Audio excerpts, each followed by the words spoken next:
The NFL does not really care about players' brains. Good job, NFL. Your helmet condoms have been rendered useless. Does reducing concussions by 10% in training camp mean anything if the medical staffs across the league are unwilling or unqualified to properly diagnose concussions or other injuries that could significantly increase the risk of a concussion, especially on a short week?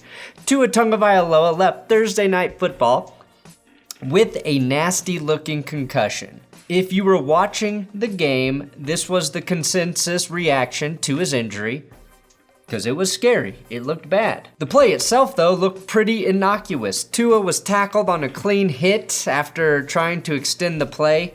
No helmet to helmet. None of the things the league looks for in terms of trying to find someone. Tua's head simply hit the turf on the way down. It's the most common way a player can get a concussion because, the ground it doesn't have any give. Tua's hands froze up, which is called a fencing response. This is a description from the internet about that. When a person experiences an impact that's strong enough to cause traumatic brain injury, such as a concussion, their arms often go into an unnatural position. This position, forearms extended or flexed, usually in the air, follows the impact and is known as the fencing response position. It lasts up to several seconds after the concussion. Now, if you were watching football 14 years ago, you'll remember seeing the same thing happen to Anquan Boldin with the Cardinals. But back then, they just called it a stinger. Just got his bell rung. It's a scary looking thing to see, though. Anytime the human body reacts involuntarily, it's scary. But we see this a dozen times a year when we watch the NFL. Concussions are part of the game, and we accept that. Players accept that risk. They understand that risk. What still doesn't make any damn sense is Thursday Night Football in terms of player safety. I know Amazon just paid $13 billion for, the Thursday Night Football streaming rights, so the money makes sense. But this shit's gotta go to like Saturday. Is the NFL really scared of competing with Saturday night? Ooh, people are going out on Saturday night. Oh no, they're not gonna watch football. Are you fucking kidding me? People watch football no matter what fucking day you put it on, and SNL ain't taking any eyeballs away from you. You'll put football on Christmas and tell people to fuck off with going to church, but you're scared to move Thursday night back a few days? The real issue is Tua probably shouldn't have been out there playing in the first place. Tua shouldn't have been playing if this was a regular week, let alone a short week. I don't blame Tua. He's probably listening to the doctors who are telling him he's good to go. And if he did take himself out, if he said, I can't play because my head, he'd be called soft. People would tear him down for not wanting to put it all on the line for his teammates if he were cleared by the medical staff. But I'm getting ahead of myself. Why shouldn't Tua have been playing? Well, he had an injury 4 days ago in the Bills game. The NFL just performed an independent investigation of how the Dolphins handled Tua's injury from the Bills game. Yeah, not the one from the Bengals game, but the one on Sunday against the Bills. Tua was stumbling off the field. We, the armchair public, said it looked like he had a concussion. It was hard to see at first, but his head definitely bounced off the turf, and then he did this. Tua said his back seized up, and he had an ankle injury earlier in the game. Whatever the hell it was, it didn't look good. But Tua returned to that game, and then was cleared to play on Thursday Night Football. That's the issue. Now, to be fair, Tua said he was fine other than his back. Because, your back's no big deal. That's not a serious injury. But his back was bothering him more than anything, and his ankle was bothering him. That's what he said, what the coaches said, what the Dolphins medical staff said. So we kind of have to believe that. But what might have happened, maybe he got a concussion, didn't realize it. Maybe his back hurt so fucking bad, he was telling the doctors, no, it's not my head, it's my back. So the doctors maybe just glazed over his head, didn't give that enough thought when there was also a head injury with the back injury, with an ankle injury.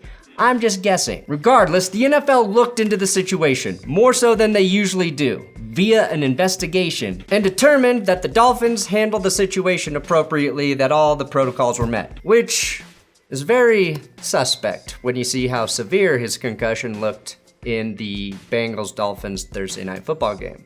Because one thing we know for sure is that you are far more likely to get another concussion if you just had one.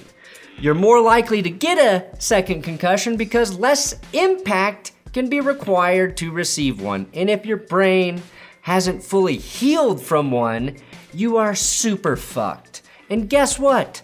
No concussion heals fully in 4 days.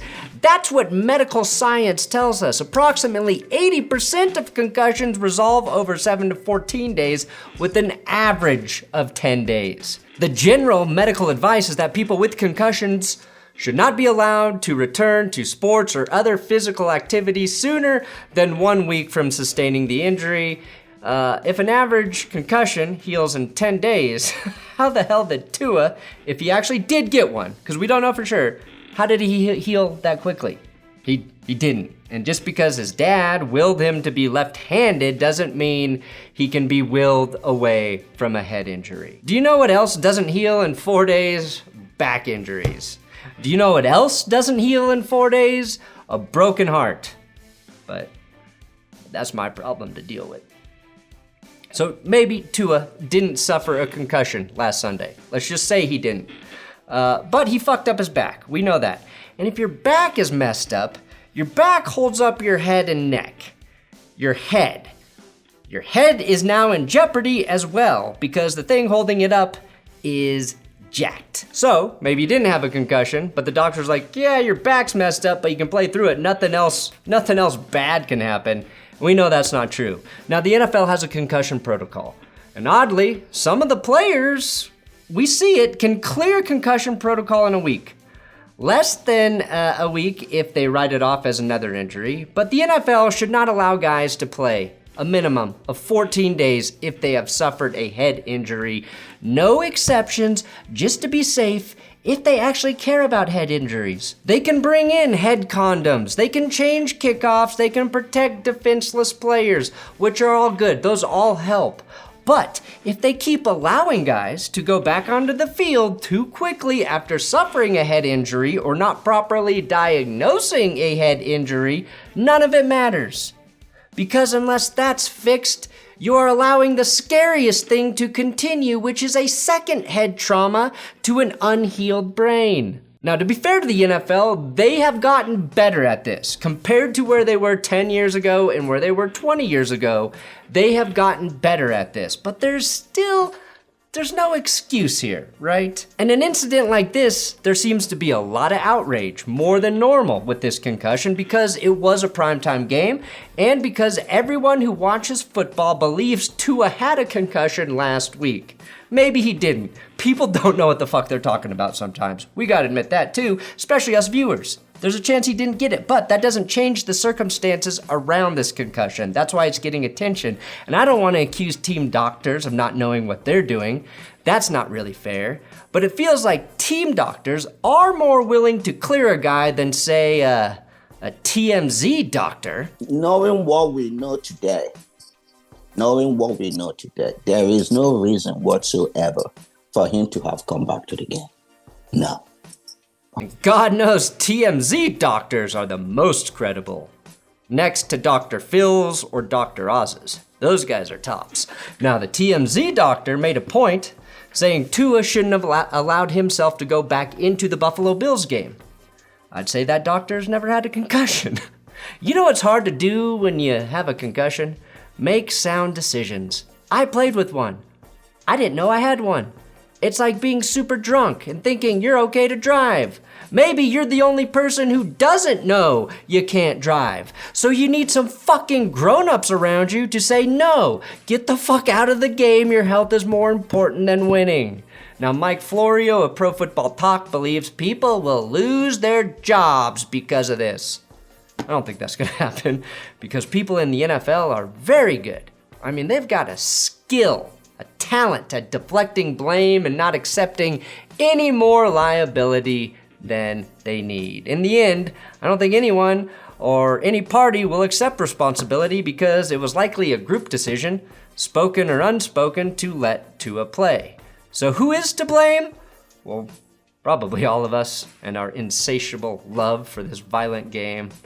And since that's not going to change anything, maybe the NFL could use some of their $17 billion in annual revenue to have the best concussion protocol on earth. There's really no excuse not to. And instead of focusing on things like, we need to emphasize illegal contact this year, no.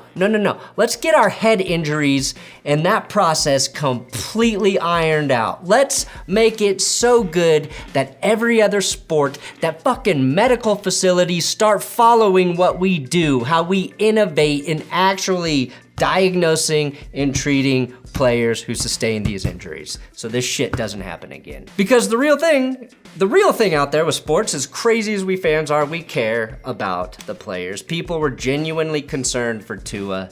We don't want to see this happen. And if we can minimize it, we expect that of the NFL. Tua was taken to a hospital. It was reported that he has movement in all of his extremities.